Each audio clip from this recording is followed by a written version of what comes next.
Pemirsa, Amerika Serikat dan Iran saling menahan serangan. Kedua negara ini mengatur strategi dan bersiap negosiasi untuk akhiri perang.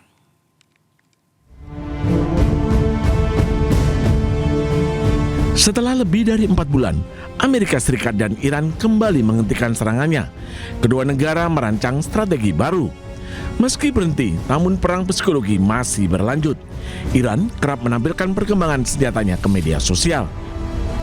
Sementara Amerika Serikat terus menekan kapal-kapal yang keluar masuk dari pelabuhan Iran. Kondisi di Selat Hormuz pun masih panas. Kapal-kapal masih mengantre untuk bisa melintas. Presiden Amerika Serikat Donald Trump menyebut Iran mengajak Amerika Serikat untuk negosiasi. I have plenty of time. Their whole shoreline's wiped out. The strait is in very good shape. And we're talking right now. You know, they wanted to talk. Their people said, please don't shoot last night, the night before, 2 nights. Don't do it. You know, we're having good talks. So we'll see what happens. I think there's a good chance that something could happen. And if it does, good. If it doesn't, we go back to doing what we were doing 2 days ago. Meski kedua negara hentikan sementara serangan, namun konflik meluas. Kelompok Houthi di Yaman terus menyerang sejumlah fasilitas milik Arab Saudi. Houthi beralasan serangan adalah balasan atas serangan Arab Saudi ke bandara mereka di Yaman. Tak hanya itu, Iran juga menuduh Ukraina menyerang kapal miliknya di Laut Kaspia.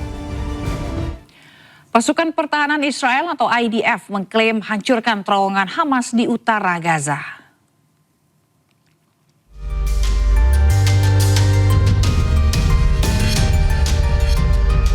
IDF merilis rekaman serangan udara yang diklaim targetkan terowongan Hamas. IDF juga merilis rekaman pasukan mereka menelusuri lorong-lorong terowongan Hamas. Belum diverifikasi kapan video tersebut diambil, namun IDF mengklaim berupaya menghancurkan jaringan terowongan Hamas yang berada di bawah permukaan Gaza.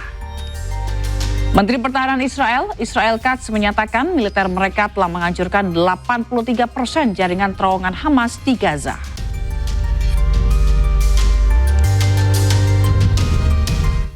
Sementara itu, Menteri Keamanan Israel Itamar Ben-Gvir mengklaim para tahanan Palestina ketakutan atas usulannya memasukkan buaya di parit-parit penjara Israel.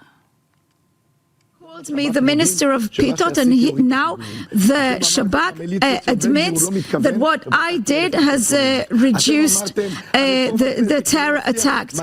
I opened fast alert teams.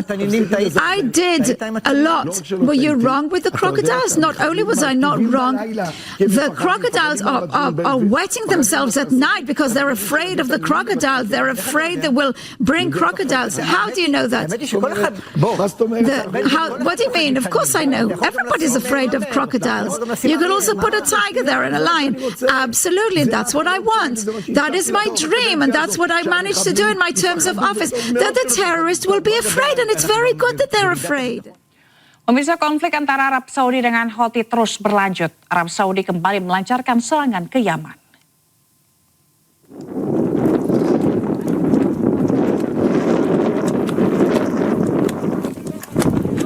Pasukan Houthi di Yaman berhasil menembak jatuh sebuah drone Akinci buatan Turki. Drone ini dioperasikan oleh Arab Saudi.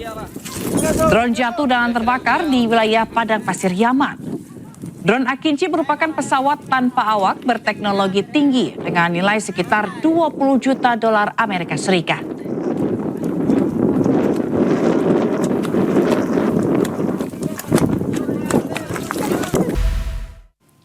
Terima kasih Anda masih bersama kami. Pemirsa, serangan drone hantam fasilitas minyak Abqaiq Saudi Aramco. Houthi menyatakan bertanggung jawab atas serangan ini.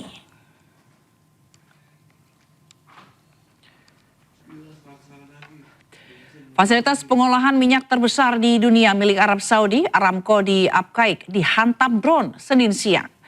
Arab Saudi menuduh milisi pro-Iran yang beroperasi di Irak sebagai pelaku serangan.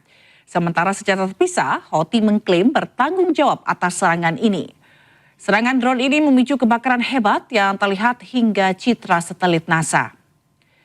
Upcaik merupakan pabrik stabilisasi minyak mentah terbesar di dunia yang memproses sekitar 5 hingga 7% pasokan minyak global. Serangan ini menambah tekanan terhadap minyak global.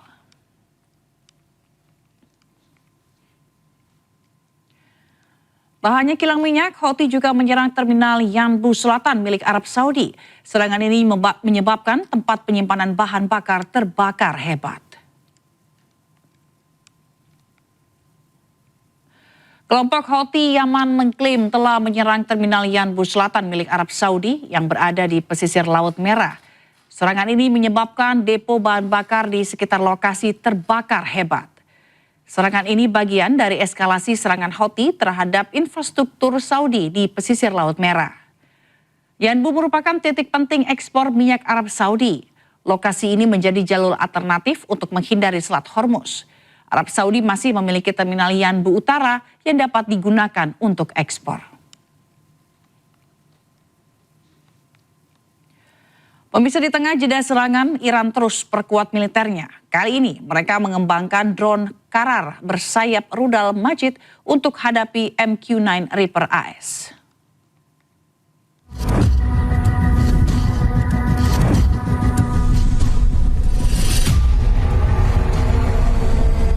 Iran terus mengembangkan armada militernya. Drone jet Karar kini dilengkapi dengan rudal interceptor Majid. Kombinasi ini diklaim mampu mengancam drone canggih AS seperti MQ-9 Reaper. Drone Karar akan digunakan oleh unit pertahanan udara Iran, terutama di wilayah perbatasan dan kawasan strategis. Untuk mencegat drone ini, musuh harus mengerahkan jet tempur berawak yang jauh lebih mahal.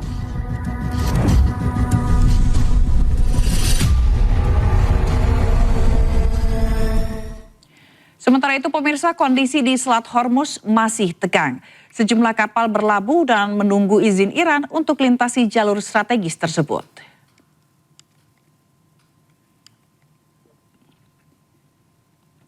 Rekaman yang dipublikasikan oleh kantor berita Fars Iran menunjukkan kondisi terkini di Selat Hormuz. Antrian kapal terjadi di jalur air strategis ini. Kapal-kapal menunggu izin Iran untuk melintas. Hingga kini, Iran dan Oman terus berunding untuk memastikan jalur aman bagi kapal lintasi Hormuz. Selat Hormuz sendiri tetap berada di bawah wilayah kekuasaan Iran. Sementara Amerika Serikat memblokade pelabuhan-pelabuhan Iran.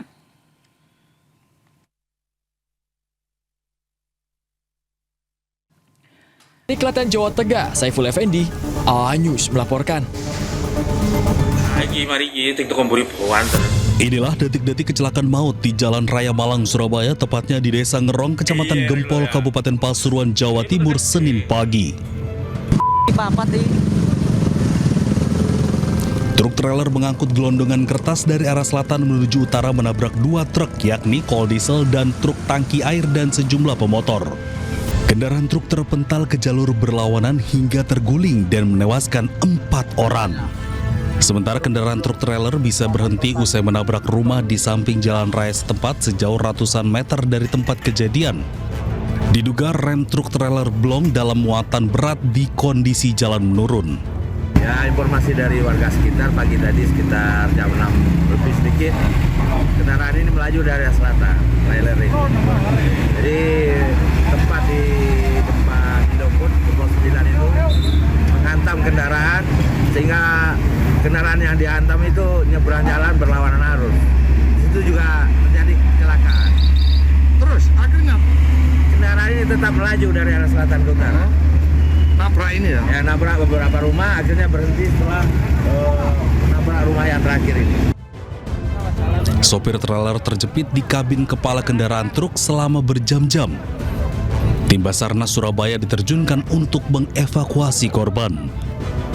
Evakuasi sendiri emang yang paling sulit atau mendapat kesulitan adalah yang kita mengevakuasi korban yang berada di himpitan truk atau di dalam truk ya. Petugas lantas Polres melakukan olah tempat kejadian perkara dan meminta keterangan untuk mengetahui penyebab kecelakaan.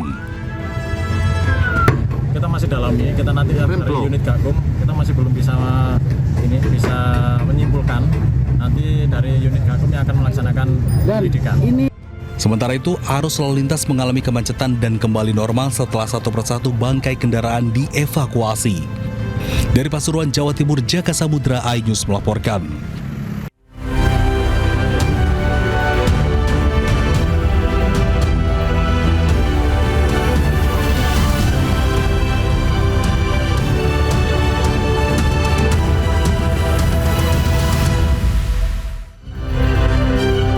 Seorang dokter tewas terjatuh dari lantai 18 apartemen Kalibata, Jakarta Selatan.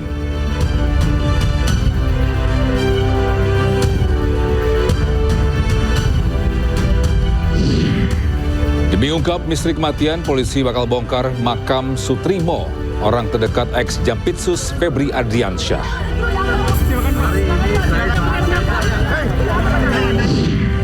Kilang minyak terbesar di Arab Saudi terbakar akibat serangan drone.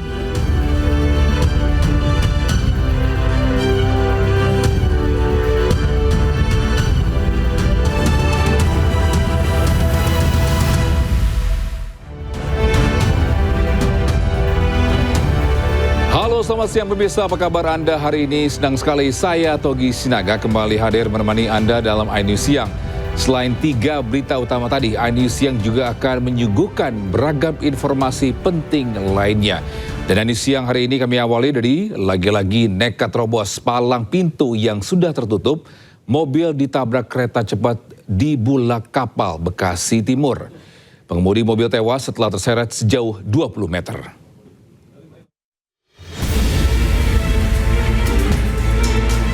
Puluhan orang berkerumun usai sebuah minibus tertabrak kereta api cepat di perlintasan Bulak Kapal, Bekasi Timur, Kota Bekasi. Bahkan akibat kecelakaan ini, pengemudi minibus tewas di tempat dan kendaraannya terseret sejauh 20 meter lebih. Kecelakaan berawal saat perlintasan sudah tertutup, namun pengemudi nekat menerobos. Warga sempat berteriak memperingati, namun tak digubris.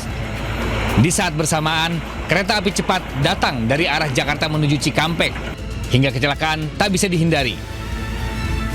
Evakuasi berjalan dramatis lantaran jasad korban terjepit di kabin mobil. Dan setelah hampir setengah jam, jasad berhasil dievakuasi dan dibawa ke Rumah Sakit Umum Daerah Dr. Hasbullah Abdul Majid. Sementara bangkai kendaraan korban yang rusak parah dibawa ke unit Laka Lantas Polres Metro Bekasi Kota. Dari Bekasi, Jawa Barat, Rahmat Hidayat, iNews melaporkan. Bisa gara-gara sopir mengantuk, mobil travel jurusan Padang Jambi terjun ke Sungai Batanghari Jambi. Akibatnya seorang penumpang tewas.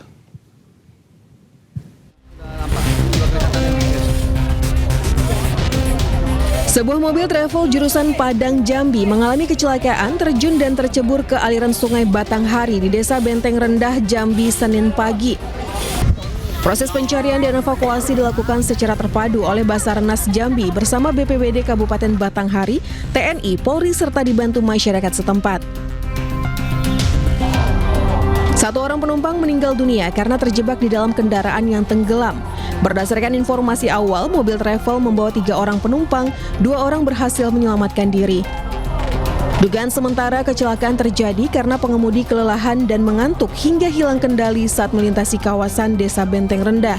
Kendaraan kemudian keluar dari jalur dan terjun ke sungai. Telah terjadi kondisi membahayakan jiwa manusia dengan kecelakaan mobil travel masuk ke sungai dengan 3 korban, 2 selamat dan 1 orang terjebak di dalam mobil. Tim SAR gabungan langsung dikerahkan setelah terima laporan. Personil kantor SAR Jambi melakukan penyelaman di lokasi kejadian. Setelah melakukan penyelaman dan pengangkatan mobil, tim SAR gabungan berhasil menemukan korban yang terjebak di mobil. Korban meninggal dunia atas nama Evi, 50 tahun. Jasad korban langsung dievakuasi ke rumah duka. Korban meninggal dunia sudah diserahkan ke pihak keluarga, sementara 1 penumpang dan supir mengalami luka ringan. Dari Batanghari Jambi, Joni Firdaus, iNews melaporkan. Bisa 7 orang ditetapkan tersangka kasus bentrokan maut di Menteng, Jakarta Pusat. Akibat bentrokan 1 orang tewas, 4 lainnya terluka.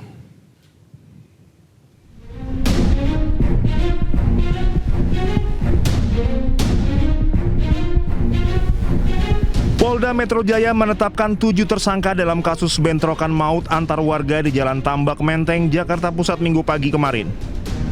Kabid Humas Polda Metro Jaya, Kombes Pol Budi Hermanto mengatakan 4 orang ditetapkan sebagai tersangka terhadap pengerusakan gerobak warga. Sementara 3 orang ditetapkan sebagai tersangka penganiayaan yang menyebabkan hilangnya nyawa orang. Bersama Polres Metro Jakarta Pusat terkait tentang pengerusakan gerobak makanan pedagang, ini sudah ditetapkan 3 orang tersangka. 4 orang tersangka terhadap pengerusakan gerobak warga. Ini juga dari keterangan 8 saksi, termasuk petunjuk dari CCTV dan alat-alat bukti lainnya. Selanjutnya tentang perkara yang kedua, terjadinya pengeroyokan mengakibatkan hilangnya nyawa orang lain. Ini sudah dilakukan pemeriksaan 8 saksi dan ditetapkan 3 orang tersangka. Saat ini sudah diamankan oleh Ditreskrim Polda Metro Jaya. Sebelumnya, bentrokan antar 2 kelompok warga terjadi di kawasan Jalan Tambak Menteng, Jakarta Pusat Minggu pagi. Bentrokan diduga dipicu perselisihan di sebuah warung penjual sarapan. Saat bentrokan berlangsung, petugas kepolisian berupaya melerai dan menghentikan aksi kedua kelompok. Namun karena banyaknya orang yang terlibat, bentrokan tetap menimbulkan korban. Akibatnya 1 orang meninggal dunia dan 4 orang luka-luka hingga harus menjalani perawatan intensif di rumah sakit. 1 korban meninggal dunia setelah sempat mendapat penanganan medis di Rumah Sakit Cipto Mangunkusumo. Polisi memastikan kedua kelompok warga juga telah menyerahkan perkara ini kepada aparat kepolisian. Sementara petugas gabungan TNI Polri juga disiagakan meski aktivitas di lokasi kejadian telah kondusif. Dari Jakarta, Rani Sanjaya, Anyus melaporkan. Bisa bentrok 2 kelompok di Menteng, Jakarta Pusat ternyata bukan dipicu pemuda yang menolak membayar dagangan seperti isu yang beredar sebelumnya. Polisi menyebut bentrok akibat kemarahan 2 pemuda yang tak terima ditegur usai menggeber motor depan gerobak pedagang.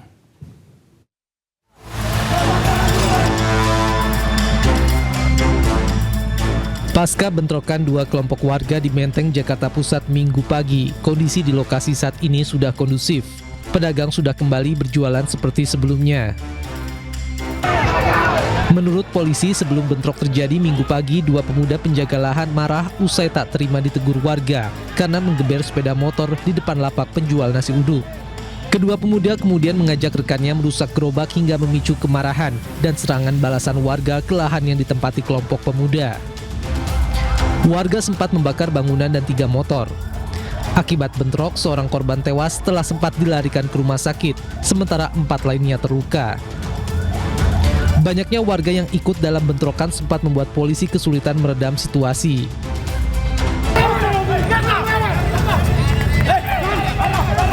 Bahkan Minggu malam, polisi masih bersiaga dan melakukan sweeping senjata tajam di sekitar lokasi kejadian mencegah saling balas serangan. Saat ini motif yang kami terima bahwasannya ada 2 orang yang menggunakan kendaraan bermotor melewati jualan kita tahu bersama yaitu nasi uduk yang gerobaknya berdampak dirusak itu karena menggeber-geber motornya sehingga knalpot tersebut membuat kebisingan, ditegur tidak terima dan 2 orang itu mengajak teman-teman lainnya sejumlah 5 orang kembali ke lokasi. Mengantisipasi terjadinya bentrok susulan, polisi hingga kini masih berjaga di lokasi. Sementara 4 pelaku pengrusakan gerobak dan 3 pelaku penganiayaan yang menewaskan korban ditetapkan tersangka. Dari Jakarta, Tim Liputan iNews melaporkan. Ya, sementara itu pedagang nasi uduk yang gerobaknya hancur dirusak saat bentrokan di Menteng, Jakarta Pusat terharu saat mendapat gerobak pengganti. Ia tak menyangka bisa kembali berjualan lantaran tak punya biaya memperbaiki gerobak. Selamat. Dari maju ya, maju ya.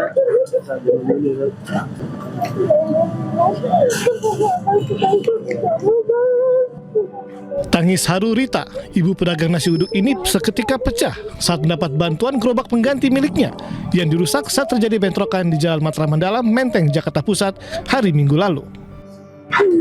Terima kasih. Iya. Terima kasih untuk selamat dia, melarikan diri. Ia tak menyangka mendapat bantuan sebuah gerobak baru, lantaran belum punya biaya untuk memperbaiki miliknya yang hancur saat dijaga putranya ketika bentrokan terjadi. Anak pertama. Berapa anaknya? Anaknya 2, yang satu di Pondok Gede. Sharing sama. Ia berharap tidak ada lagi keributan agar usahanya mencari nafkah untuk menghidupi keluarga bisa berjalan lancar dan aman. Pokoknya terima kasih banyak, demi Allah Teteh berterima kasih dari lubuk hati yang paling dalam. Ternyata kok di balik musibah Teteh ada orang yang peduli ke Teteh, sangat baik ke Teteh gitu. Kekerasan itu tidak menyelesaikan masalah. Masalah diselesaikan dengan kekerasan akan melahirkan hal yang lebih pahit lagi. Bisa diselesaikan duduk bareng lah. Ya. Sebelumnya, gerobak penjual nasi uduk menjadi sasaran pengerusakan sekelompok pemuda di Jalan Matraman Dalam, Menteng, Jakarta Pusat pada Minggu 26 Juli lalu. Perusakan diduga dipicu ketidaksenangan kedua pemuda berboncengan sepeda motor yang ditegur pelanggan nasi uduk ketika menggeber suara motor. Dari Jakarta, Rani Sanjaya, iNews melaporkan.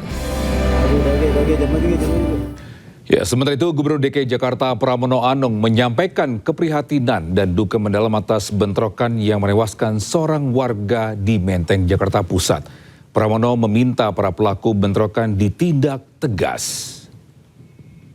Jakarta sepenuhnya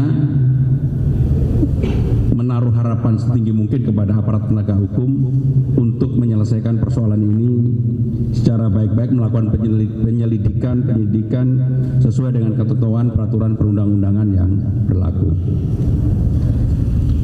Secara khusus, sebagai Gubernur Jakarta, saya menghimbau kepada semua masyarakat kita untuk kepala dingin, tidak melakukan tindakan provokasi yang berpotensi untuk memperluas konflik, tidak menyebarkan informasi atau disinformasi yang tidak berdasarkan fakta. Kita beralih ke informasi lainnya, bisa pengeroyokan terduga maling ayam menuai simpati. Mirisnya keluarga baru mengetahui korban tewas dikeroyok warga setelah rekaman kejadian viral di media sosial.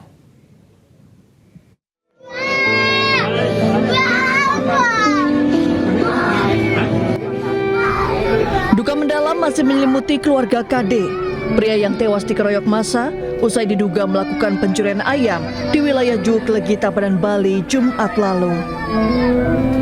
Mirisnya keluarga korban mengaku awalnya tidak mengetahui korban meninggal akibat pengeroyokan. Keluarga korban baru mengetahui fakta bahwa korban meninggal setelah dikeroyok massa setelah rekaman kejadian viral di media sosial.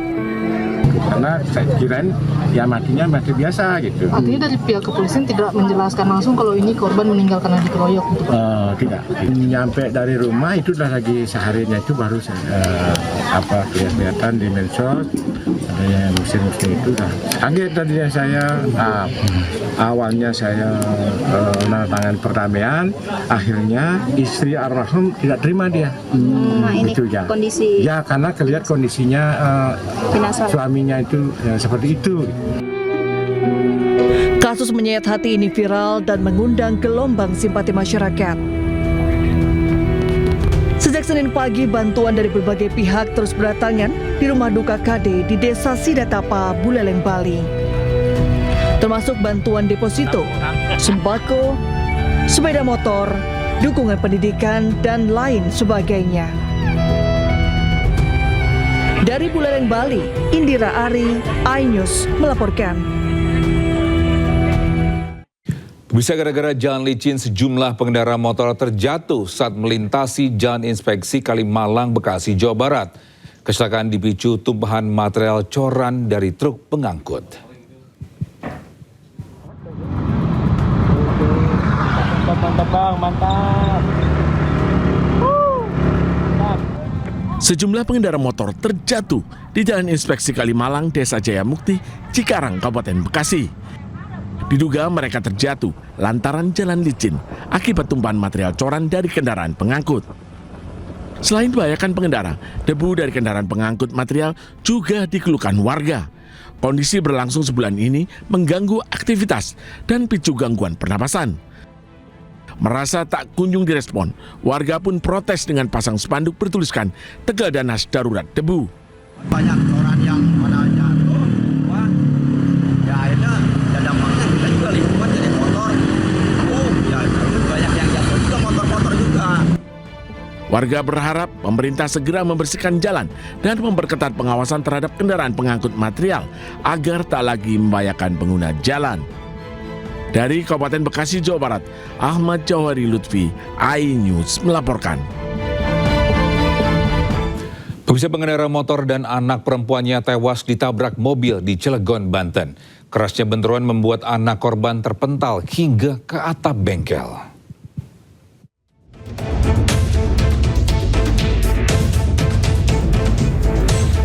Semua mobil minibus yang melaju kencang dari arah Cilegon menuju Suralaya tiba-tiba oleng hingga menabrak sepeda motor. Kerasnya benturan membuat salah satu korban terpental hingga ke atap bengkel. Sementara sang ayah terkapar dengan luka parah di sekujur tubuhnya. Kecelakaan pagi ini. Saat kejadian, korban hendak mengantarkan anaknya pergi sekolah. Diduga kuat peristiwa terjadi akibat sopir minibus mengantuk saat mengemudikan kendaraannya. Usai kejadian, kedua korban dibawa ke rumah sakit Krakatau Medika. Sementara seluruh kendaraan yang terlibat kecelakaan maut ini diamankan ke unit Gakum Satlantas Polres Cilegon. Dari Cilegon, Banten, Iskandar Nasution melaporkan. Pemirsa, seorang maling motor beraksi di rumah kos di Kelapa Gading, Jakarta Utara. Sebelum gasak satu motor, pelaku sempat bobol 7 motor lainnya.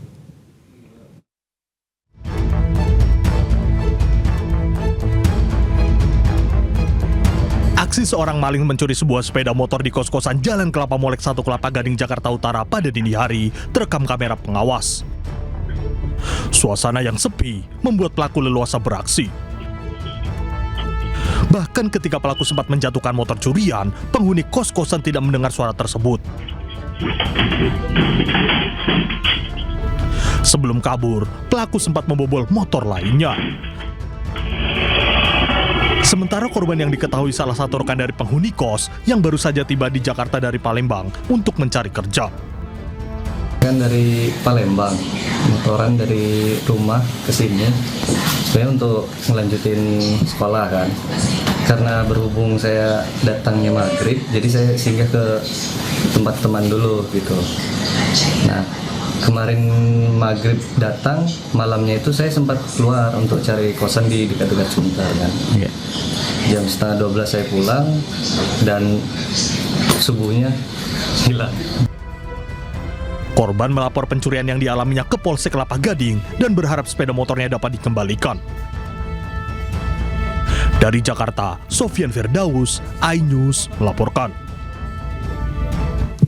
Demi ungkap misteri kematian, polisi akan bongkar makam Sutrimo, orang dekat ex-Jampitsus Febri Ardiansyah. Sesaat lagi di iNews Siang.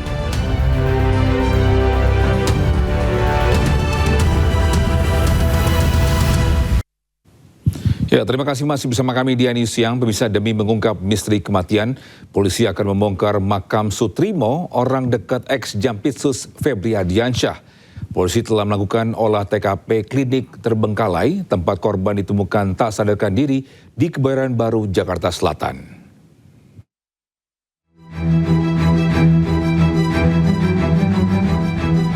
Polda Metro Jaya hingga kini masih mengusut penyebab kematian Sutrimo, pria yang diduga kepala rumah tangga mantan Jampitsus Febri Ardiansyah. Polisi menyebut tidak menutup kemungkinan akan melakukan ekshumasi bila hasil penyelidikan kematian korban dinyatakan tidak wajar. Memberi ruang kepada keluarga korban yang masih dalam kondisi berduka. Dan kita juga memberikan himbauan apabila memang keluarga korban merasa ada kejanggalan terhadap meninggalnya saudara S, ini bisa membuat laporan kepada Polda Metro Jaya, dan ini lebih pro justisianya lebih tepat, lebih enak untuk kita melakukan pendalaman. Selain meminta keterangan dari saksi, olah tempat kejadian perkara juga telah dilaksanakan. Digelar di Modern Estetik Clinic, Kebayoran Baru, Jakarta Selatan. Klinik ini diduga sudah tidak beroperasi bahkan sejak 5 tahun lalu. Pria bernama Sutrimo sebelumnya ditemukan tak sadarkan diri di sebuah klinik terbengkalai Jakarta Selatan. Korban kemudian dievakuasi ke Rumah Sakit Muhammadiyah Taman Puring. Namun ketika tiba di rumah sakit, korban dinyatakan meninggal. Dari identitasnya, warga menduga Sutrimo sebagai penjaga rumah atau kepala rumah tangga Pantan Jampitsus Febri Ardiansyah yang saat ini terseret kasus korupsi. Tim Liputan iNews melaporkan. Ya, sementara itu Febri Diansyah, kuasa hukum ex Jampitsus, nyatakan tidak mendapatkan informasi terkait kematian Sutrimo. Febri nyatakan menunggu keterangan kepolisian atas perkembangan kasus tersebut. Kami fokus di substansi perkara tadi. Saya juga tidak dapat informasi ya terkait dengan hal itu. Yang saya baca di media-media kan sudah ditulis dan Polda juga sudah mulai lakukan, saya nggak tahu itu penyelidikan atau seperti apa. Jadi mungkin memang lebih baik agar isunya nggak campur aduk ya, lebih baik kita tunggu saja bersama-sama informasi resmi dari Polda, karena kami ini kan advokat untuk perkara di Kejaksaan Agung. Jadi kami tidak mungkin bicara lebih jauh dari itu. Ya, keluarga Sutrimo di Banyumas, Jawa Tengah ini tidak akan menuntut pihak manapun terkait kematian orang dekat ex Jampitsus Febri Ardiansyah tersebut. Keluarga ikhlas menerima dan menduga Sutrimo meninggal akibat penyakit diabetes yang diderita.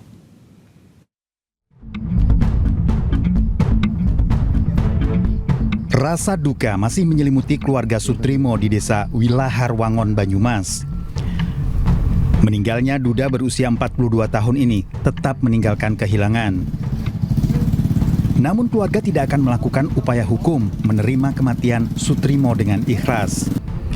Pekerja rumah tangga mantan Jampitsus Febri Ardiansyah ini meninggal diduga karena penyakit gula yang sudah akut. Itu pihak keluarga tidak akan menuntut apapun ya Mbak Mary ya. Menuntut. Cuma minta doanya saja, mudah-mudahan dia diterima oleh Allah Subhanahu wa Ta'ala, diamini dosa-dosanya, yang keluarga yang ditinggalkan juga diparingi sehat semuanya, tidak ada halangan suatu apapun. Jenazah korban telah dimakamkan pihak keluarga di TPU Wilahar pada Kamis malam. Dari Banyumas, Jawa Tengah, Saladin Al-Ayubi, iNews melaporkan.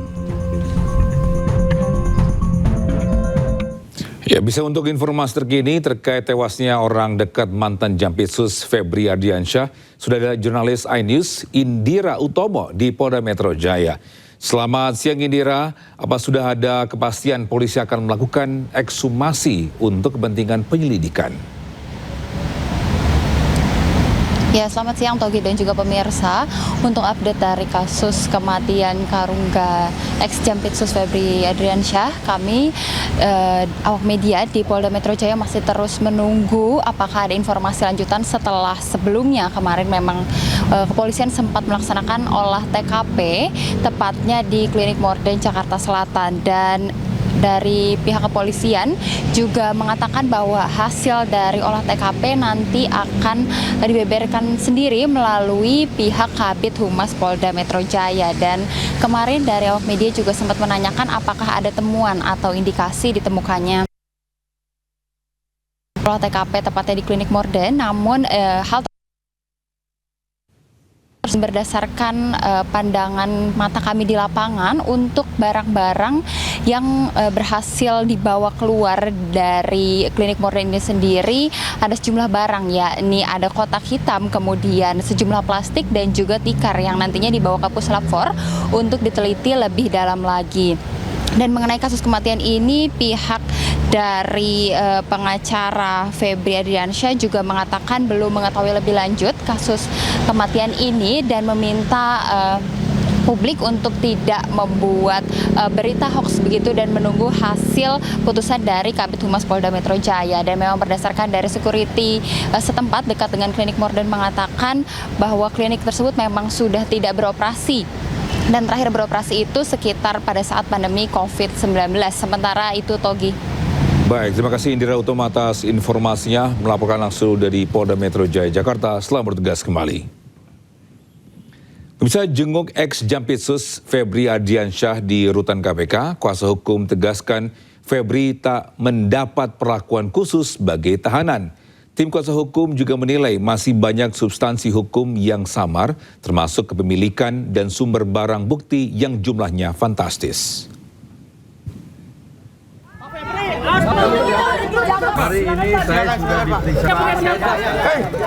Ya, pemirsa, hari keempat ex-Jampitsus Febri Ardiansyah di rutan KPK mendapat kunjungan dari tim kuasa hukum Febri Diansyah. Kuasa hukum tegaskan kliennya dalam kondisi baik dan tidak mendapat perlakuan istimewa di dalam rutan KPK. Ex-Jampitsus Febri Ardiansyah ini juga meminta isu di publik clear, termasuk kepemilikan dan sumber barang bukti sitaan yang jumlahnya fantastis. Menurut Febri, masih banyak wilayah abu-abu atau samar secara hukum yang harus bisa dibuktikan penyidik. Poin utamanya adalah ada begitu banyak wilayah yang abu-abu, wilayah yang samar secara hukum saat ini yang belum clear. Tentu ini dari pandangan kami ya. Nah, wilayah yang samar-samar dan wilayah yang abu-abu inilah yang seharusnya bisa diklirkan dengan bukti-bukti yang ada. Itu kewenangan dari penyidik di Kejaksaan Agung. Kami menghormati kewenangan tim penyidik Kejaksaan Agung tersebut. Ya, pemirsa, Febri Ardiansyah tantang penyidik menjawab siapa pemilik 74 kg emas dan uang setengah triliun yang disita di rumahnya. Padahal sebelumnya Don Rito sudah mengaku jika uang dan emas itu miliknya. Lalu siapa sebenarnya pemilik uang dan tumpukan emas itu? Walaupun dua tersangka korupsi dan tindak pidana pencucian uang Febri Ardiansyah dan Don Rito sudah ditahan, namun ada satu teka-teki yang belum terpecahkan. Siapa pemilik 74 kg emas dan 543 miliar rupiah hasil penggeledahan Kortas Tipikor? Febri sempat mengaku jika rumah di Sentul adalah miliknya, namun tidak dengan barang-barang yang ada di dalamnya. Tentang rumah Sentul, ya, itu memang rumah pribadi Jampitsus, dan mengenai uang tadi kan sudah saya jelaskan yang ditemukan bahwa itu ada pemilik, ya, bahwa itu ada kegiatan.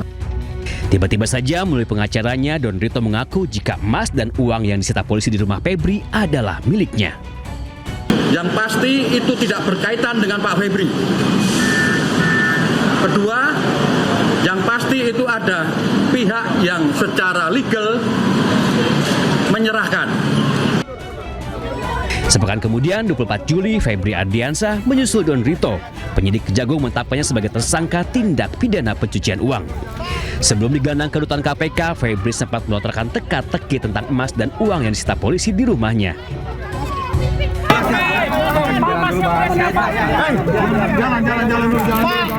Biar Febri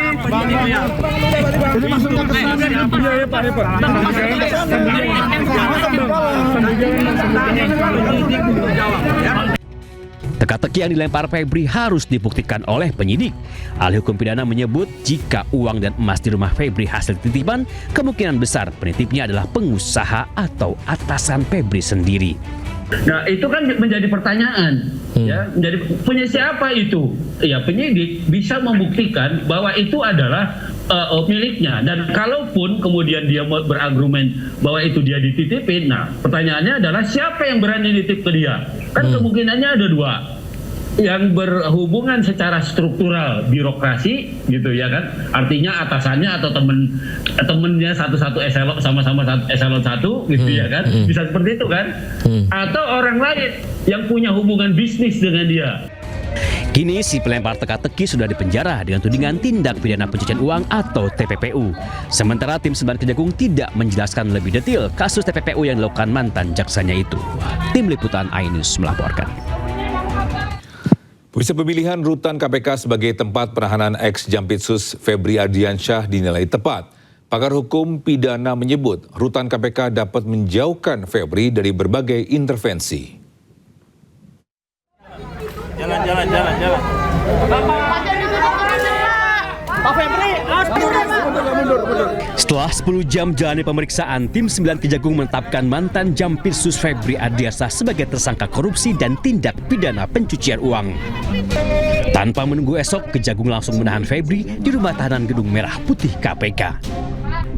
Jaksa Agung Muda Bidang Pengawasan Rudi Margono beralasan Febri sengaja ditahan di rutan KPK demi memberikan perlindungan dan keselamatan bagi mantan jaksanya itu. Kami memandang perlu untuk pelindungan yang bersangkutan juga, untuk proses akuntabilitas, transparansi, dan kita sinergi dengan KPK juga oleh kalanya untuk menjamin proses kedepannya dan yang bersangkutan mohon maaf mungkin lebih nyaman karena yang bersangkutan banyak menangani kasus besar. Keputusan tim 9 Kejagung menahan Febri di rutan KPK dinilai tepat. Ahli hukum pidana menyebut dengan ditahan di KPK, Febri dapat terbebas dari potensi intervensi, baik dari intervensi kekuasaan maupun intervensi uang. Sudah tepat ya penahanan tersangka FA itu di KPK ya, karena KPK tempatnya netral ya. Kemungkinan diintervensi oleh pihak-pihak lain ya, intervensi itu bisa banyak macamnya ya. Bisa intervensi kekuasaan, bisa juga intervensi uang, gitu. Akan tidak bisa dilakukan di KPK ya, karena betul-betul terkontrol ya, artinya diawasi gitu. Sementara itu, sebagai pemilik rutan, KPK menyebut penahanan Febri sepenuhnya menjadi kewenangan penyidik Kejagung. KPK hanya menjadikan tempat untuk 20 hari ke depan. Adapun terkait dengan penahanan terhadap tersangka saudara FA merupakan sepenuhnya kewenangan penyidik di Kejaksaan Agung. Ex-Jampitsus Febri Ardiansah dihantam 3 mega korupsi, dari manipulasi pasokan batu bara untuk PT PLN, korupsi di PT Asabri, hingga pemerasan saksi dalam kasus di PT Krakatau Steel. Kejagung menjaca dengan dugaan tindak pidana pencucian uang. Tim Liputan iNews melaporkan. Seorang dokter tewas jatuh dari lantai 18 apartemen Kalibata, Jakarta Selatan. Sesaat lagi di iNews Siang.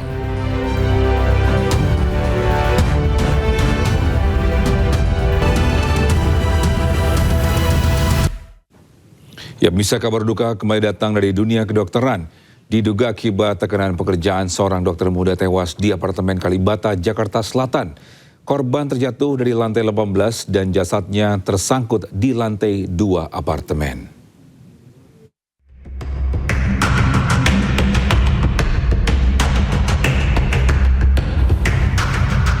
Warga penghuni apartemen dihebohkan dengan peristiwa terjatuhnya seorang dokter muda wanita ZM dari lantai 18 ke lantai 2 di Kalibata, Jakarta Selatan. Petugas segera datang ke lokasi untuk mengevakuasi jasad dan mencari penyebab korban terjatuh. Korban sendiri merupakan warga asal Makassar yang tengah menjalani program dokter internship di sebuah rumah sakit di kawasan Depok, Jawa Barat. Polisi juga sudah melakukan olah tempat kejadian perkara untuk memastikan penyebab pasti korban bisa terjatuh. Sementara sejumlah saksi dan rekaman CCTV sudah diperiksa dan korban selama ini diketahui tinggal sendirian di apartemennya. Usai dievakuasi, jasad dibawa ke kamar jenazah Rumah Sakit Polri Jakarta Timur untuk menjalani otopsi. Usai diidentifikasi, jasad dibawa keluarga dan dibawa pulang ke kampung halamannya. Dari Jakarta, Helmi Sajangbati, iNews melaporkan. Ya, bisa lagi-lagi kasus dokter muda meninggal dunia terulang untuk kesekian kali. Kali ini seorang dokter muda wanita tewas terjatuh di apartemen Kalibata City, Pancoran, Jakarta Selatan. Kasus kematian dokter muda di tanah air tak hanya 1 atau 2 kali terjadi. Sebelumnya Muhammad Zulfikar Drakel, seorang dokter koas yang tercatat sebagai mahasiswa Fakultas Kedokteran Universitas Indonesia asal Kalimantan Tengah, ditemukan tidak bernyawa di dalam kamar mandi sebuah penginapan di Kota Lampung. Mengarah ke Kabupaten Siak, seorang dokter PPDS Universitas Riau peserta spesialis anestesi juga ditemukan meninggal dalam semak belukar. Sebelumnya korban dilaporkan hilang setelah mengantarkan pasien rujukan ke Rumah Sakit Jiwa Tampan, Pekanbaru. Tak lama sebelum peristiwa itu, Dr. Adrian Rantung, peserta PPDS Universitas Samratulangi juga ditemukan meninggal di kamar kosnya di Manado. Pada akhir Juni lalu, Dr. Ica ditemukan meninggal ketika bertugas di Nusa Tenggara Timur. Kepergiannya memicu berbagai tanggapan serta mendorong penelusuran atas informasi yang beredar di tengah masyarakat. Bergerak mundur ke Agustus 2024, meninggalnya Dr. Aulia Risma, peserta PPDS Universitas Diponegoro, justru menjadi awal terbongkarnya dugaan perundungan dan pemerasan di lingkungan PPDS. Perkara itu kemudian berkembang hingga penetapan sejumlah tersangka. Meski berada dalam perkara berbeda, peristiwa kematian ini menempatkan dunia pendidikan kedokteran dalam sorotan publik. Tim Liputan iNews melaporkan. Ya, bisa meninggalnya dokter muda di apartemen Kalibata, Jakarta Selatan sungguh memprihatinkan. Ya, kita sudah terhubung dengan Profesor Dr.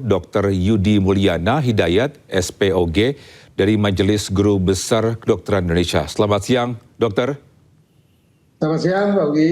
Ya, dokter, ini bagaimana tanggapan dari IDI sendiri ini terhadap kasus meninggalnya dokter muda atau koas yang kembali terjadi, dokter? Ya, terima kasih para pemirsa yang saya hormati. Memang bahwa dokter intensif itu adalah bagian dari pendidikan profesi dokter ya. Artinya sebetulnya yang bersangkutan masih di dalam proses pendidikan, tapi pada tahap akhir itu kita berikan semacam pengalaman klinik ya yang bertugas di rumah sakit atau di puskesmas. Nah, diserahkan ke Kementerian Kesehatan gitu kan ya. Diserahkan, jadi mandatori tanggung jawab sebetulnya ada di Kementerian Kesehatan, walaupun institusi pendidikan tidak melepaskan diri begitu saja, tapi betul-betul itu sudah ada di bawah tanggung jawab Kementerian Kesehatan. Sehingga segala sesuatu hal ya, termasuk insentif, kemudian tempat tinggal dan sebagainya, tempat kerja, itu sebetulnya mandatori di bawah pengawasan Kementerian Kesehatan kan gitu ya. Nah, ini kita sangat prihatin memang dengan beberapa anak-anak didik kita yang mendapatkan musibah pada saat intensif. Itu betul-betul harus kita evaluasi, kita pelajari dengan baik, harus kita diskusikan sebetulnya antara Kementerian Kesehatan dan institusi pendidikan, termasuk IDI gitu ya. Tapi ini belum terjadi dengan baik komunikasi ini kita di negara kita ini. Itu mungkin sementara. Tapi menurut Profesor sendiri tadi kan sempat dikatakan harus ada evaluasi. Evaluasi apa yang harus dilakukan oleh IDI sendiri atau pemerintah? Ya sebetulnya begini, jadi harusnya pemerintah dalam kaitan ya Kementerian Kesehatan ketika menempatkan dokter-dokter intensif itu kan sesuai dengan alokasi tempat yang diperuntukkan dari Kementerian Kesehatan oleh yang bersangkutan kan, artinya ya itu ya untuk para mahasiswa intensif itu. Tapi karena yang menentukan tempat harusnya kan dievaluasi betul tempatnya seperti apa, diawasi di dalam proses pelaksanaan intensif itu kan. Nah itu yang belum terjadi dengan baik gitu, sehingga terjadi berulang kali, ini hampir 5 kali kan kejadian seperti ini. Institusi pendidikan juga sama berikut ya dalam konteks mengawasi ini, tapi kalau sudah ada di intensif itu sebetulnya tanggung jawab besar pada Kementerian Kesehatan.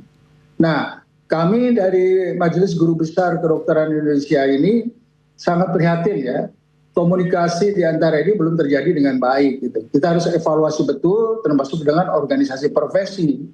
Tapi komunikasinya mandek nih kita nih. Jadi kejadian ini cukup memukul kita semua. Jadi ke depan kita betul-betul harus ada perbaikan, jangan sampai terulang kembali. Ini anak-anak kita, anak yang kita didik untuk calon pengganti kita gitu ya. Tapi tidak diperhatikan, termasuk mungkin kita juga harus evaluasi, memberikan salary yang sangat minimal sekali gitu. Yang bersangkutan udah bekerja setengah mati, siang sampai malam 24 jam, tapi dikasih salary yang tidak seberapa gitu ya. Kurang lebih sama dengan pembantu rumah tangga kami, kira-kira begitu kan, harus evaluasi betul. Baik Prof, apakah hanya cuma salary saja? Mungkin ada faktor, ada senioritas, atau mungkin dari segi scheduling mereka bekerja, harus dievaluasi? Ya betul, jadi artinya begini, bahwa kita harus sama-sama sadar ini calon pengganti kita. Artinya secara keilmuan memang mereka sudah cukup didapatkan di bangku pendidikan, tetapi pengalaman klinik mereka harus belajar kan begitu ya. Di dalam proses pembelajaran itu sebetulnya tanggung jawab semua, termasuk para senior yang ada di rumah sakit atau di puskesmas tersebut gitu kan ya. Jadi artinya jangan diperlakukan dia seolah-olah sebagai dokter yang sudah siap pakai gitu. Ya. Namanya kan masih proses belajar gitu ya. Harus kita bimbing, pengalaman hidupnya masih sangat kurang dan sebagainya, kita bimbing dengan baik gitu. Nah, proses ini harusnya diawasi juga oleh Kementerian Kesehatan yang mandatori menempatkan calon atau intensif itu di tempat tersebut gitu. Jangan lepas gitu harusnya, ya. Ya ini yang belum terjadi dengan baik. Jadi komunikasi ini harus didiskusikan bersama secara nasional ini, ya. Artinya harus dievaluasi dari 5 kejadian yang sangat memprihatinkan kita semua. Majelis Guru Besar Kedokteran Indonesia sangat siap memberikan asupan-asupan, tapi tidak pernah didengar mungkinnya asupan dari Majelis Guru Besar ini. Demikian. Baik, Prof, ini mungkin langkah selanjutnya nih atau langkah konkret yang akan diambil mungkin dari segi ini sendiri atau mungkin Majelis Guru Besar Kedokteran ini apakah akan turun langsung mengawal kasus ini atau menunggu hasil dari aparat saja, Dok? Besok kami tanggal 1 sampai 2 Agustus akan berkumpul di Jakarta berdiskusi tentang program Majelis Guru Besar Kedokteran Indonesia, termasuk hal-hal isu yang terakhir terjadi, termasuk yang meninggalnya para intensif yang calon pengganti kita ini. Kita sangat prihatin. Kita akan bicarakan secara khusus dan kemudian nanti akan kita membuat formula kira-kira apa yang harus kita berikan asupan pada pemerintah, karena Majelis Guru Besar kan hanya entitasnya hanya sebagai think tank, subang saran, tidak mempunyai power apapun gitu. Itu pun kalau didengar oleh pemerintah. Alhamdulillah sampai saat ini jarang didengar gitu, cuma jadi kami juga sangat prihatin ini. Komunikasi kita ini agak buntu gitu, Pak. Terima kasih.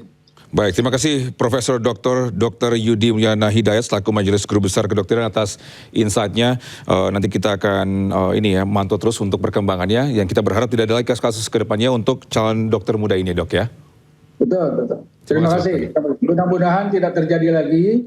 Dan saya sangat prihatin, kemudian berbelasungkawa terhadap keluarga-keluarga yang telah kehilangan putra-putrinya yang terbaik, ya. Bisa masuk jadi dokter itu sudah putra-putri terbaik. Demikian, terima kasih Pak. Baik, terima kasih Profesor.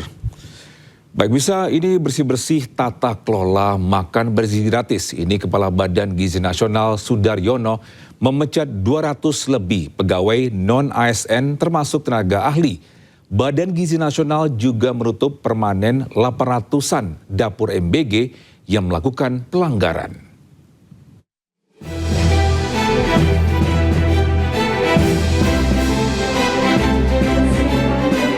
Belum sepekan dilantik, Kepala Badan Gizi Nasional Sudaryono mengumumkan tata kelola baru makan bergizi gratis. Sudaryono mulai bersih-bersih, diawali dengan memecat 261 pegawai non-ASN, termasuk di dalamnya 47 tenaga ahli. Ratusan pegawai diberhentikan karena pelanggaran, salah satunya karena tidak disiplin. BGN juga menemukan adanya 9 pelanggaran berat yang dilakukan oleh ASN dan P3K. Saat ini tengah proses pemecatan, serta 39 pelanggaran ringan yang tengah disangsi.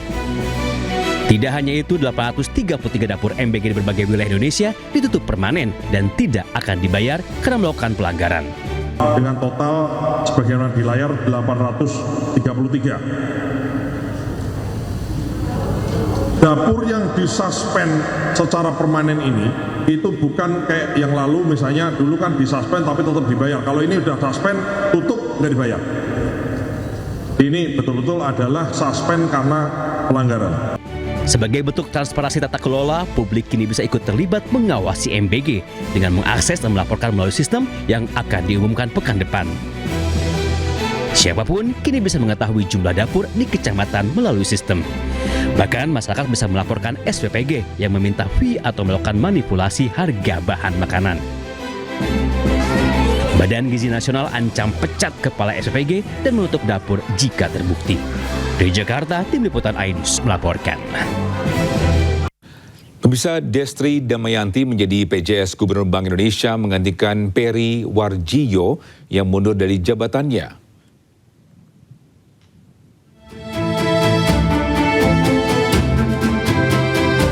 Dunia perbankan dikejutkan oleh kabar dari Bank Indonesia. Gubernur Bank Indonesia Peri Warjio mundur dari jabatannya.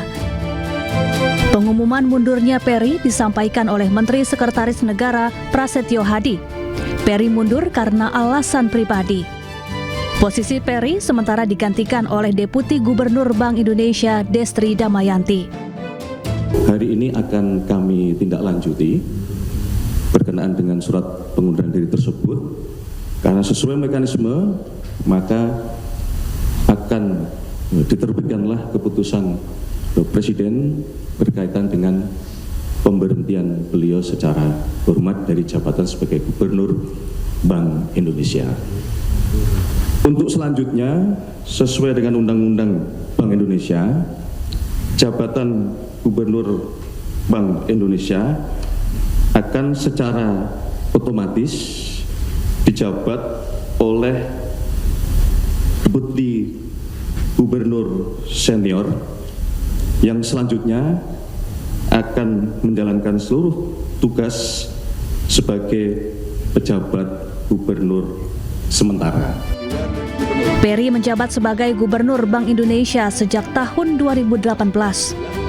Selama 8 tahun menjabat, Peri mendorong standarisasi KRIS, peluncuran BI Fast hingga ekspansi pembayaran lintas negara. Tim Liputan iNews melaporkan. Pemirsa, Destri Damayanti merupakan ekonom senior yang memiliki pengalaman panjang di bidang ekonomi, keuangan, dan kebijakan publik. Ia dikenal memiliki rekam jejak karir yang kuat, mulai dari dunia akademik, sektor perbankan, hingga pemerintahan.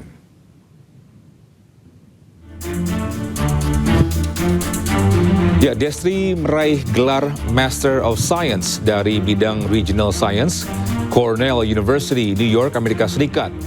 Sementara gelar sarjana ekonominya diraih di Universitas Indonesia.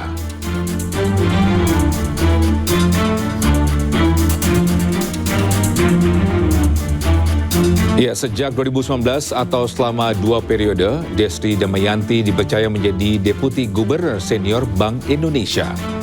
Sebelumnya, Destri merupakan anggota Dewas Komisioner Lembaga Penjamin Simpanan atau LPS untuk periode 2015 hingga 2019. Ya, di pemerintahan, Destri tercatat pernah mengemban amanah sebagai Ketua Satuan Tugas Ekonomi Kementerian BUMN pada tahun 2014 hingga 2015. Destri juga pernah menjadi Kepala Ekonom Bank Mandiri pada 2011 hingga 2015.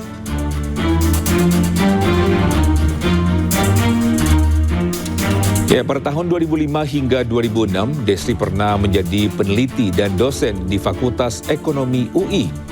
Sementara pada tahun 2000 hingga 2003, Destri merupakan Senior Economic Advisor Kedutaan Besar Inggris untuk Indonesia.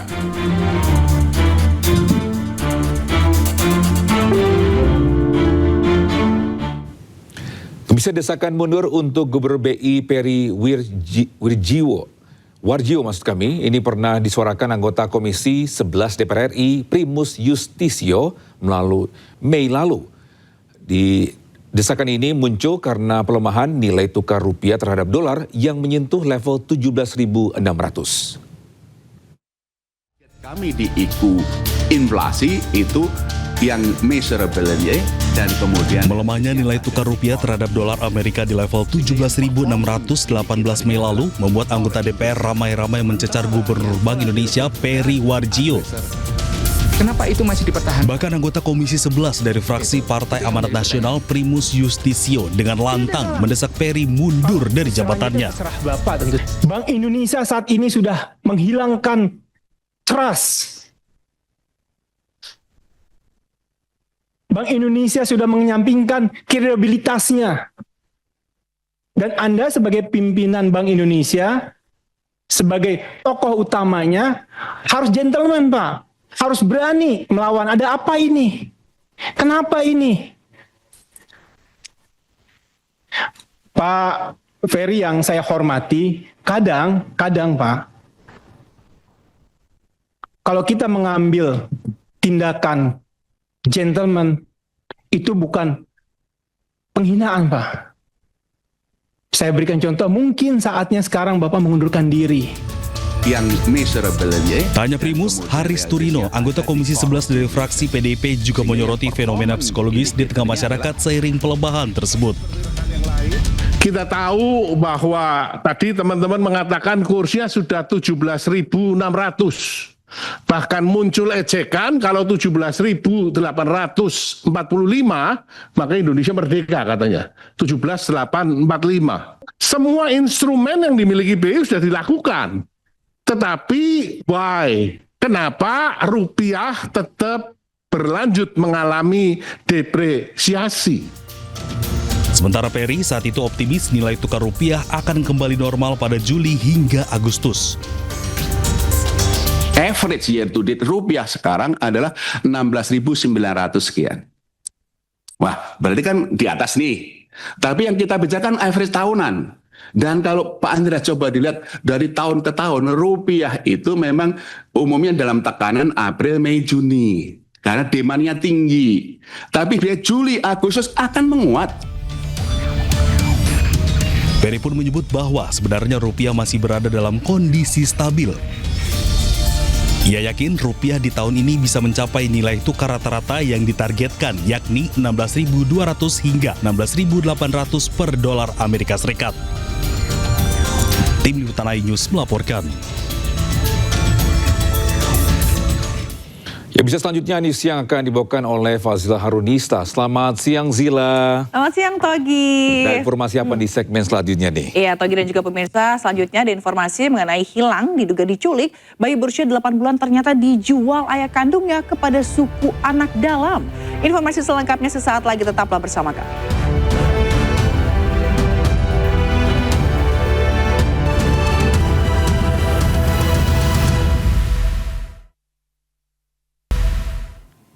Masih di edisi yang bersama saya Fazila Khairunisa. Pemirsa, gara-gara lupa mematikan kompor usai memasak, sebuah restoran di Ciracas, Jakarta Timur terbakar.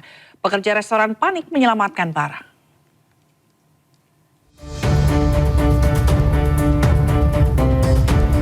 Berbuka 2 minggu, sebuah restoran siap saji di Jalan Lapangan Tembak, Ciracas, Jakarta Timur hangus terbakar. Melihat kepulan asap, sontak para pekerja panik dan menyelamatkan barang-barang dari ambukan si jago merah. Api muncul dari dapur restoran saat pekerja akan tutup. Api dengan cepat membesar dan merambat ke ruangan lainnya. Kebakaran diduga dari kompor yang lupa dimatikan usai memasak, kemudian terjadi percikan api hingga terjadi kebakaran. Api padam 1 jam kemudian setelah petugas menerjunkan 10 mobil pemadamnya. Dari Jakarta, Rio Manik, iNews melaporkan. Sementara 1 mobil terbakar saat parkir di depan restoran cepat saji. Api diduga akibat korsleting di bagian mesin.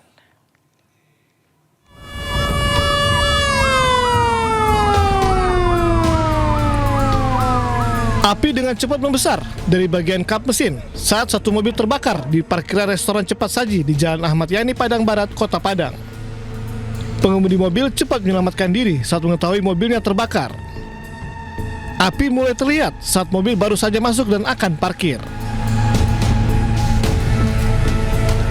Api baru bisa dipadamkan setelah 30 menit petugas damkar berjibaku memadamkan api agar tidak meluas ke bangunan dan kendaraan lain. Diduga api dipicu hubungan pendek arus listrik di bagian mesin. Ada laporan dari masyarakat bahwa ada terbakar 1 buah mobil di Jalan Ayani. Kami kerahkan sekitar 2 unit kendaraan armada pemadam kebakaran. Untuk dampak bangunan yang terdampak dari kendaraan itu sekitar 5 bangunan. Tidak ada korban jiwa dalam kebakaran mobil ini, namun pemilik mobil rugi hingga ratusan juta rupiah. Dari Padang, Sumatera Barat, Budi Sunandar, iNews melaporkan. Pemirsa, seorang pemuda menjadi korban begal hingga dilucuti pakaiannya oleh teman kencannya di Depok, Jawa Barat. Pelaku membawa kabur barang berharga milik korban.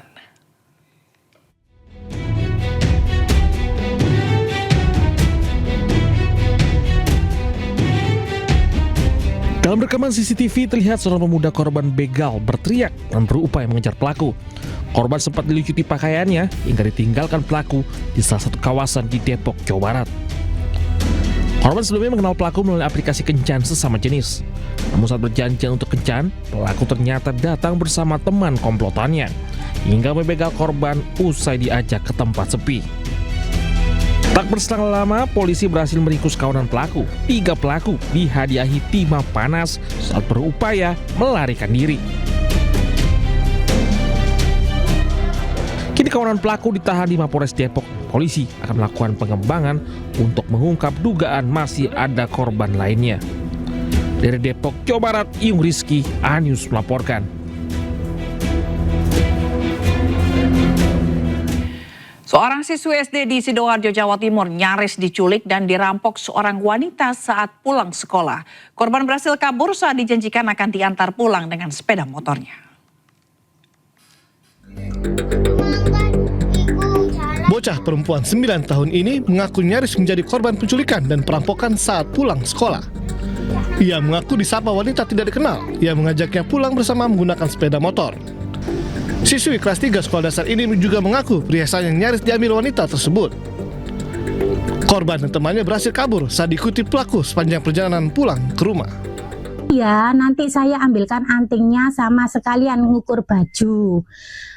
Tapi ini anting kamu saya lepas dulu, nanti tak ganti sama kayak punya teman kamu gitu. Dilihatnya yang sila itu, dia nyadar kalau kok pegang-pegang anting dia terus enggak mau, dia enggak mau gitu. Terus sempat teriak, mungkin suaranya anak saya kan keras. Nah itu teriak mungkin, terus ibunya yang pelaku itu mungkin ya agak grogi kalau anak ini teriak, takutnya kedengeran warga mungkin ya. Meski orang tua korban belum melaporkan dugaan percobaan penculikan dan perampokan ini, polisi telah menemui korban. Polisi masih menyelidiki kasus ini dan mencari rekaman kamera pengawas di sekitar lokasi guna mengungkap ciri-ciri pelaku. Dari Sidoarjo, Jawa Timur, Pramono Putra, iNews melaporkan. Pemirsa, bayi laki-laki ditemukan di bagasi mobil milik panti asuhan di Ngawi, Jawa Timur. Bayi diduga sengaja dibuang agar dirawat di panti asuhan.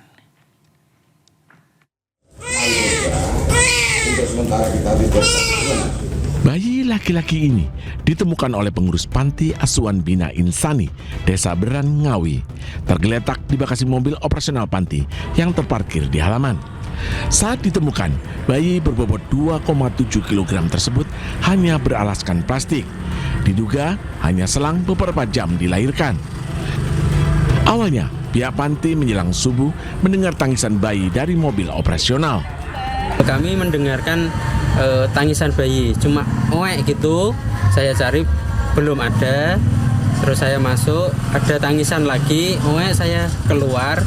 Ya mencari di sekeliling, terus bayinya itu nangis lagi, saya lalu ke mobil untuk mencari lagi, kayak kelihatannya ada di mobil, dan ternyata ada di bagasi. Polisi datang ke TKP, mewawancara saksi dan mencari orang yang tega menelantarkan bayi. Melaporkan adanya penemuan bayi. Berikutnya Kanit Reskrim bersama KSPK dan saya mendatangi TKP. Keberadaan dan kebenaran dari laporan tersebut. Dan benar saat itu kita temukan anak kemungkinan baru 1 kali 24 jam atau 2 kali 24 jam baru dilahirkan. Saat ini bayi dirawat di ruang khusus Rumah Sakit Suroto Ngawi. Dari Ngawi, Jawa Timur, Aswi Manar, iNews melaporkan. Sementara itu sempat hilang diduga diculik. Bayi berusia 8 bulan di Batanghari, Jambi ternyata dijual ayah kandungnya kepada orang suku anak dalam.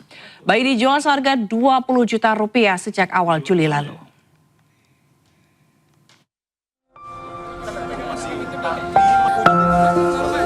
Femi, ibu bayi perempuan berusia 8 bulan di Batanghari, Jambi, berlinang air mata setelah lama tak bertemu buah hatinya, diduga dijual suaminya sendiri seharga 20 juta rupiah.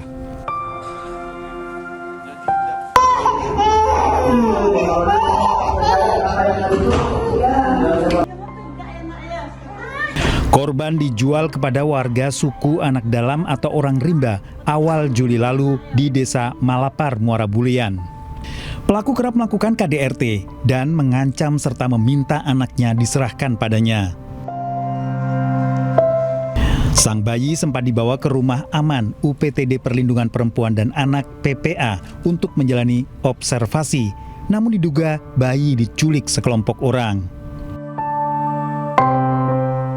Berharap anak saya bisa kembali kepada saya secepatnya lah Pak.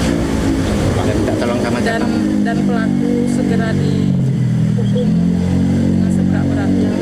Bayi dia itu telah diserahkan ke ibu yang di Rantau Gedang itu. Kemudian ibu itu menyerahkan sejumlah uang sebesar 20 juta kepada saudara Teddy. Maka kuat indikasi kami bahwasanya sini ada dugaan telah terjadi TPPO atau tindak pidana perdagangan orang. Pihak Polres Batanghari maupun UPTD PPA hingga kini belum memberikan keterangan adanya dugaan tindak perdagangan orang kepada seseorang yang diduga suku Anak Dalam. Dari Kota Jambi, Adrianus Susandra, iNews melaporkan. Pemirsa, hanya karena menegur siswanya merokok, seorang guru SD di Balikpapan justru dikeroyok. Polisi tetapkan 3 tersangka pengeroyokan, 2 diantaranya masih di bawah umur.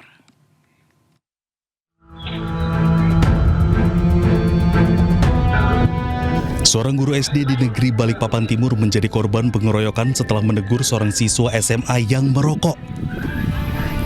Dalam video yang viral, tampak korban mengendarai motor mendatangi sekelompok pelajar yang sedang merokok. Lantaran tak terima ditegur, para pelajar tersebut melakukan pemukulan hingga korban mengalami luka pada bagian wajah.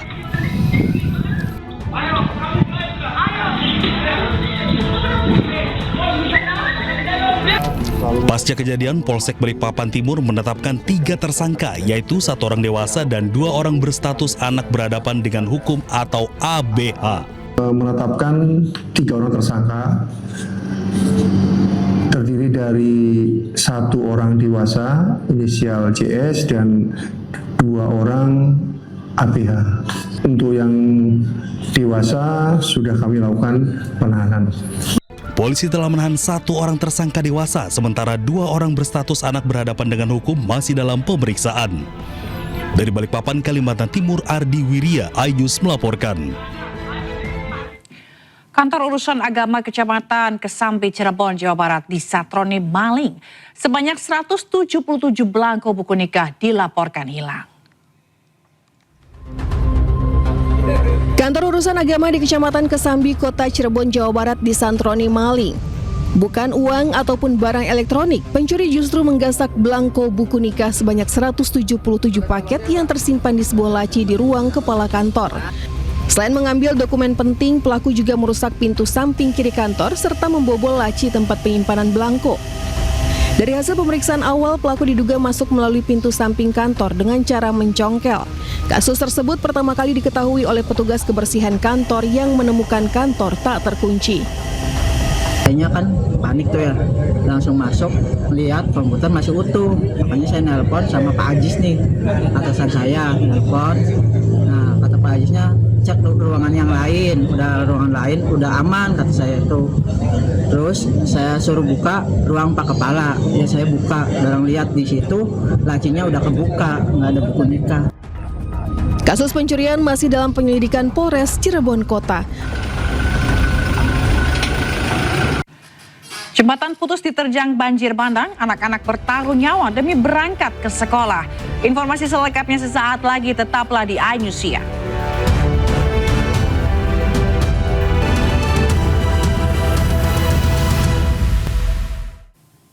Anda kembali bersama kami, pemirsa. Akibat membakar sampah, lahan Gunung Paseban di Bandung, Jawa Barat hangus terbakar. Ratusan hektar lahan di Kota Waringin Timur dan Kota Palangkaraya, Kalimantan Tengah juga hangus terbakar.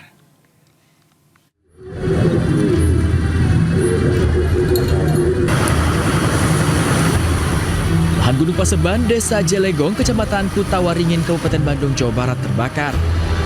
Warga panik, khawatir api merembet ke permukiman.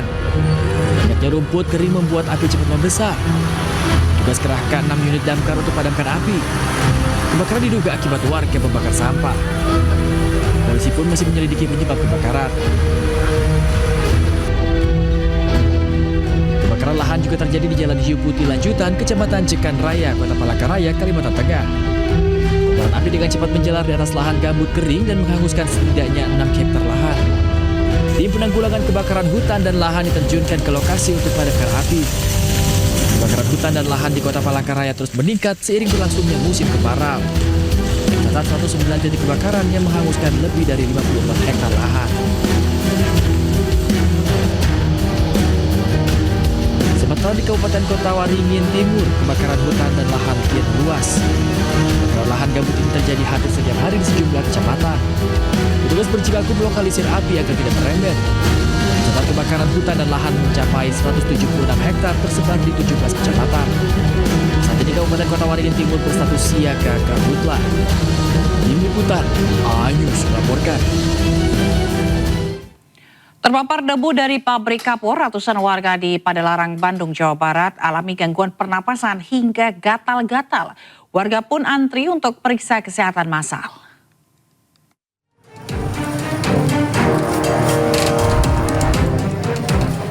Ratusan warga antre di gedung perpustakaan daerah Padalarang, Bandung Barat untuk pemeriksaan kesehatan massal. Warga yang tinggal di sekitar pabrik pengolahan batu kapur mengeluhkan sesak napas hingga gatal akibat debu. Sebagian warga datang mengenakan masker untuk menjalani pemeriksaan oleh tim medis dari Puskesmas Jaya Mekar. Tim medis memeriksa pernapasan, mata, kulit hingga dilakukan rongsen. Awalnya gatal-gatal, terus demam, gatal-gatal, udah gitu keluar semua bintik-bintik, semua sebadan badan. Itu dampak polusi dari apa itu, Bu? Kayaknya dari abu itu ya. Takutnya paru-paru kita itu bermasalah atau gimana gitu. Yang Ibu rasain saat ini gimana sih, Bu? Yang dirasain kadang-kadang kalau keluar rumah itu mata pedih. Kadang-kadang seret juga ke tenggorokan. Kita melihat apakah ada dampak dari polusi pabrik-pabrik kapur tersebut terhadap kesehatan warga, sehingga memang kita fokuskan pemeriksaan terhadap gejala-gejala ataupun gangguan-gangguan terhadap faktor risiko adanya gangguan pernapasan seperti itu. Debu pengolahan berwarna putih menempel di atap, dinding, hingga lingkungan perumahan warga. Diduga debu berasal dari pabrik pengolahan batu kapur. Pengolahan ini tak jauh dari permukiman warga. Warga berharap ada solusi terbaik antara pemerintah daerah dengan pengusaha pengelola pabrik batu kapur agar polusi debu tidak mencemari lingkungan masyarakat. Dari Bandung Barat, Jawa Barat, Yuwono, iNews melaporkan. Pemirsa, air laut di Muara Kanal Banjir Timur Cilincing, Jakarta Utara terus alami penyurutan. Sedimen lumpur menyebabkan sejumlah perahu nelayan terjebak hingga tidak bisa melaut.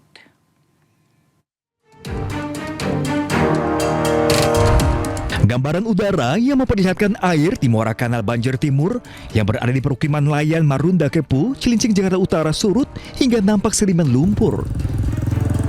Tebalnya sedimen lumpur membuat sejumlah perahu milik nelayan terjebak dan nelayan tidak bisa melaut. Nelayan menduga banyaknya lumpur karena tidak adanya pengerukan dari dinas terkait yang membuat lumpur semakin menebal. Hal tersebut sangat merugikan nelayan. Yang dirasakan nelayan ya perahunya kalau keluar masuknya kalau lagi begini kandas, Pak. Kudu dorong dulu. Lagi pula sampahnya pun banyak. Sampah yang tertutup lumpur itu. Nah, ini mengganggu aktivitas nelayan nggak sih, Pak? Sangat mengganggu, Pak. Saat ini pendangkalan ini bukan semakin berkurang, semakin bertambah. Lebih parah tahun ini. Dan mungkin kalau misalnya tidak ada pendalaman, mungkin tahun-tahun akan datang mungkin lebih parah lagi kayaknya. Oke. Di tengah, jadi saya ini membuat dermaga semakin panjang ke sana. Jadi sangat terganggu sekali bagi nelayan. Nelayan berharap agar pihak terkait bisa mengeruk atau membersihkan sedimen lumpur di kawasan tersebut agar aktivitas nelayan tidak terganggu. Dari Jakarta, Sofyan Firdaus, iNews melaporkan. Pemirsa, viral siswi SMP bertaruh nyawa ke sekolah menyeberangi sungai berarus deras hanya menggunakan tali di Aceh. Ini terpaksa dilakukan akibat jembatan putus diterjang banjir bandang.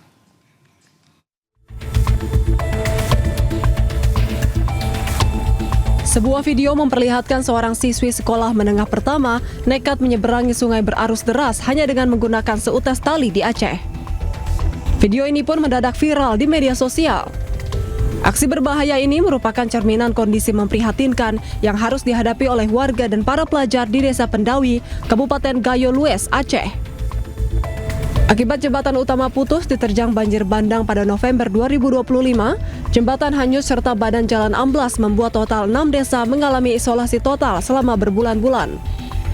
Demi menyambung kembali aktivitas harian, warga berinisiatif membangun jembatan tali darurat secara swadaya sebagai satu-satunya jalur penghubung alternatif.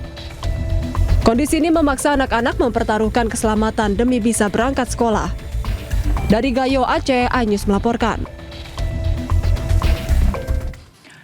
Harimau putih bernama Anggun yang menjadi daya tarik kebun binatang Semarang dinyatakan mati. Satwa langka itu mengalami infeksi diduga akibat kesalahan prosedur anestesi oleh tim perawat satwa.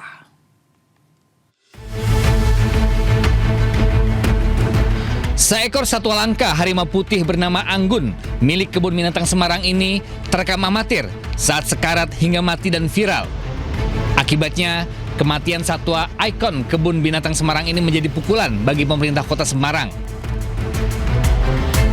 Diduga penyebab kematian dipicu kesalahan prosedur anestesi yang memicu abses hingga infeksi parah di bagian leher. Kehilangan ini pun sangat disesalkan karena selama ini Anggun menjadi ikon dan daya tarik wisatawan datang ke kebun binatang Semarang. Wali Kota Semarang pun meminta dilakukan penyelidikan menyeluruh untuk mengetahui penyebab pasti yang melatar belakangi kematian Anggun. Selain itu, diharapkan hasil penyelidikan bisa menjadi bahan evaluasi petugas yang bertanggung jawab dalam perawatan satwa. Dari Semarang, Jawa Tengah, Wisnu Wardana, iNews melaporkan. Sementara itu, Kejaksaan Tinggi Jawa Timur masih memburu tersangka lain dalam kasus dugaan korupsi di Kebun Binatang Surabaya senilai 10,2 miliar rupiah. Hingga saat ini mantan Direktur Utama Kebun Binatang Surabaya, Khairul Anwar, sudah ditetapkan sebagai tersangka. Tahan. Jangan cepat.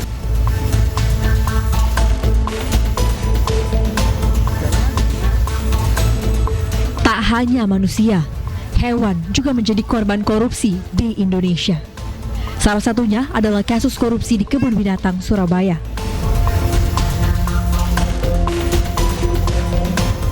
Mirisnya, pelakunya adalah Direktur Utama di sana yang bernama Khairul Anwar. Praktik korupsi di Kebun Binatang ini telah berlangsung sejak 2013 hingga 2024. Kerugian negara akibat praktik korupsi selama 8 tahun ini mencapai 10,2 miliar rupiah. Tak hanya Khairul, Kejati Jatim juga menduga tersangka lebih dari 1 orang.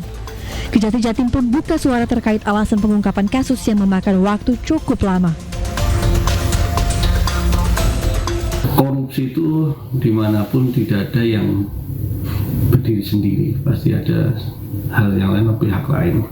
Jadi perkara ini masih terus kami dalami oleh penyidik. Pengumpulan alat bukti tentunya terus dilakukan untuk menjunjung tinggi asas praduga tak bersalah.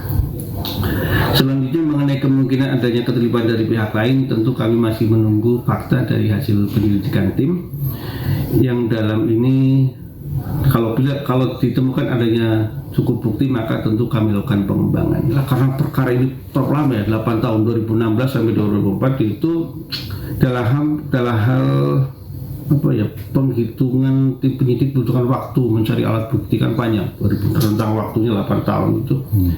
Jadi pengecekannya menyeluruh di seluruh pengelolaan keuangan KBS, guna menemukan adanya penyimpangan atau tidak. Dengan demikian perlu dilakukan koordinasi dengan BPKP untuk melakukan penghitungan kerugian negara sehingga terjadilah penetapan tersangka tersebut. Wali Kota Surabaya Eri Cahyadi buka suara. Eri menyatakan dugaan korupsi di Kebun Binatang Surabaya sudah dicurigai sejak lama. Eri pun mendukung penuh pengungkapan kasus ini. Jadi apapun yang ada di permasalahan di Pemkot ya memang harus dibenarkan. Seperti yang data yang ada di KBS bahwa ada 8 miliar ketika ada di dalam kas laporan tapi tidak ada uangnya, mulai zaman Bu Risma sampai dengan ini kita buka semuanya.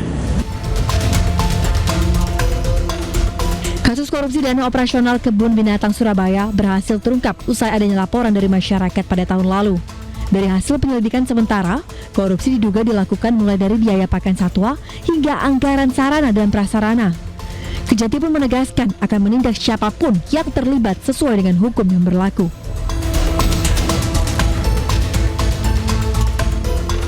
Kini, setelah kasus korupsi terbuka, Kebun Binatang Surabaya pun terus berbenah. Anggaran dipantau dengan seksama sehingga hewan yang ada di dalamnya hidup dengan layak. Dari Surabaya, Jawa Timur, Hari Tambayong, iNews melaporkan. Pemirsa, seorang balita berusia 3 tahun asal Bogor, Jawa Barat menderita bibir sumbing sejak lahir dan juga kekurangan gizi. Lahir dari keluarga kurang mampu, balita ini mendapat perhatian dari MNC Peduli untuk mendapatkan bantuan operasi bibir sumbing gratis bekerja sama dengan Rumah Sakit Azra Bogor.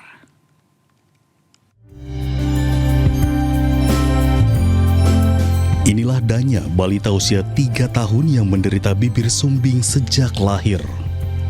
Perjalanan Danya hanya untuk bisa tersenyum kembali bukanlah hal yang mudah, karena sejak lahir ia harus berjuang dengan kondisi keterbatasan fisik serta lingkungan keluarga yang memiliki keterbatasan ekonomi. Kerjaannya saya suka ngulung rongsok gitu, rongsok ya keliling gitu bawa karung. Ya apa gimana ya, udah aja terima ya, dikasih dari Allah gini ya, saya terima, alhamdulillah, biarin saya. Bawaan dari lahir iya. Di tengah kegundahan keluarga ini, MNC Peduli dengan tim dokter RS Azra Bogor hadir dan mengunjungi keluarga Danya. Danya diperiksa kesehatannya untuk menjalani operasi bibir sumbing gratis. Nah, makanya Dania masuk screening, mudah-mudahan sih bisa mendapat bantuan dari Azra dan MNC untuk bisa kembali normal seperti anak-anak lain layaknya. Ya, saya merasa gembira Bu gitu, alhamdulillah ya Bu ya. MNC Peduli, terima kasih banyak. Para pemirsa, saya minta doanya biar operasi anak saya lancar, selamat, boleh seperti semula gitu Bu. Ingin menyampaikan untuk masyarakat bagi yang menemukan adanya bibir sumbing atau ada celah langit-langit seperti ini, jangan ragu untuk berobat gitu, karena kejadian seperti ini itu bisa diperbaiki gitu dengan tindakan operasi. Dan kalau memang bagi masyarakat yang sedang mencari layanan operasi sumbing, bisa menghubungi kami dari Rumah Sakit Azra yang kita pun bekerjasama dengan MNC Peduli gitu. Dengan adanya penanganan operasi dari MNC Peduli dan Rumah Sakit Azra ini, balita ini diharapkan dapat tumbuh sehat, bisa mengonsumsi makanan dengan baik, serta bersosialisasi dan canda tawa bersama teman-teman sebayanya. Dari Bogor, Jawa Barat, Selena Yahya, Andri Setiawan, iNews melaporkan. Kilang minyak terbesar di Arab Saudi terbakar akibat serangan drone. Informasi selengkapnya sesaat lagi, tetaplah bersama kami.